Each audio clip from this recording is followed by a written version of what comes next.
স্বভাৱ আমাৰহে বেয়া হৈছে, ৰাইজৰ স্বভাৱটো বেয়া হোৱা নাই, হয় না নহয়? আপোনালোকে ড্ৰেছ পাতি পিন্ধি আহিলেও মৰিয়া, এতিয়াহে পালো অলপমান, নহ'লে মোৰ লগত নাহিলে, হয় না নহয়?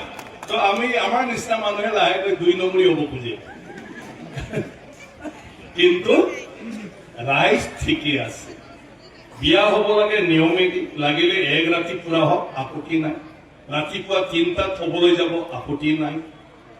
পুৰা চলি থাকিব, কোনো আমনি নাই। পূজা পাঠ যি কৰিব লাগে আমনি নাই।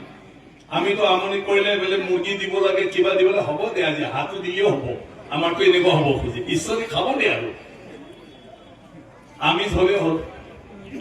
কিন্তু আমাৰ যিটো যদি কলা পাৰ লাগে বুলি কয়, কলা পাৰ লাগিবই।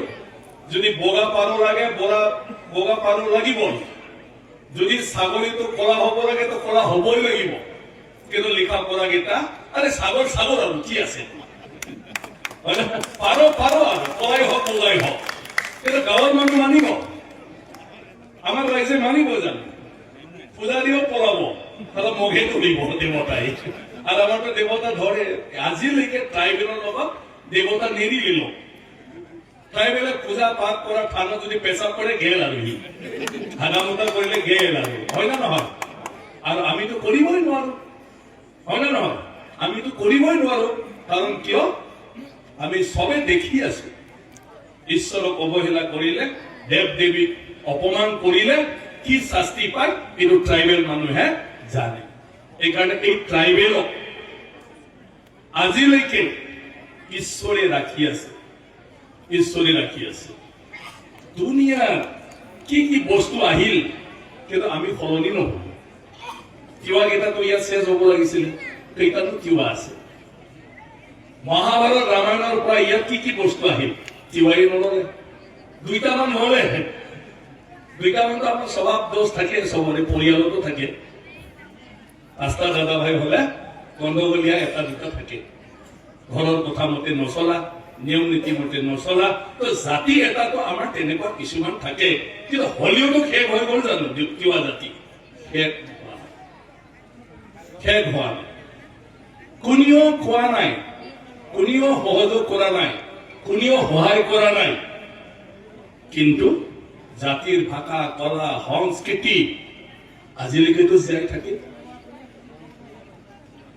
তো গোটেই যদি আমি জনজাতি মানুহখিনিক চাওঁ, এতিয়া বাৰু অট'নমাছ কাউন্সিল পালে, অলপ চলপ টকা পইচা পালে, কিন্তু একোতো পোৱা নাছে। এটা তথাপিতো ধৰি ৰাখি আছে গোটেইটো।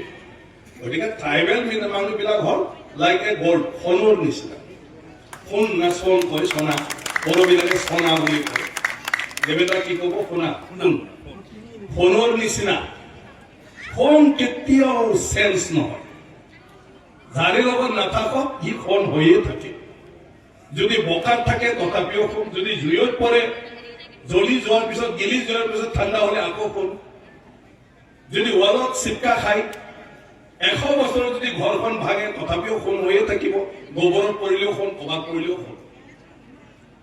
গতিকে ট্ৰাইবেলত তেনেকুৱা যতে নাথাকক। এতিয়া দেৱেন্দ্ৰ ইমান ডাঙৰ অফিচাৰ হৈ ৰিটায়াৰ্ড হৈছে, কল্পনা কৰকচোন।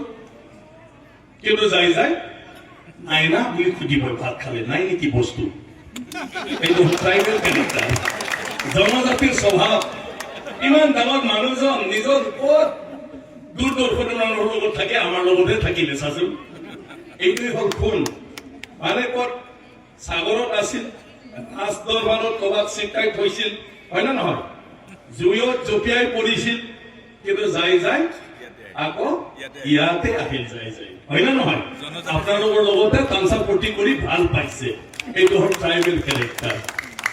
আমাৰ ৰঞ্জিত শেখৰ মুছাহাৰী ডাঙৰীয়া কি কি হোৱা নাই, আহি আহি আজি আকৌ এই একে সিটোৱে ভাল পায়। এতিয়া গুৱাহাটী এছ'চিয়েশ্যনৰ নামত ট্ৰাইবেলৰ যিকোনো মাতিলে আহিব আৰু চব সিটোৱে কৰিব যিটো গাঁৱৰ মানুহে কৰে। সেইটোৱে হ'ল ট্ৰাইবেল মানুহ। ট্ৰাইবেল মানুহবিলাক সোণৰ নিচিনা অৰিজিনেল বস্তু।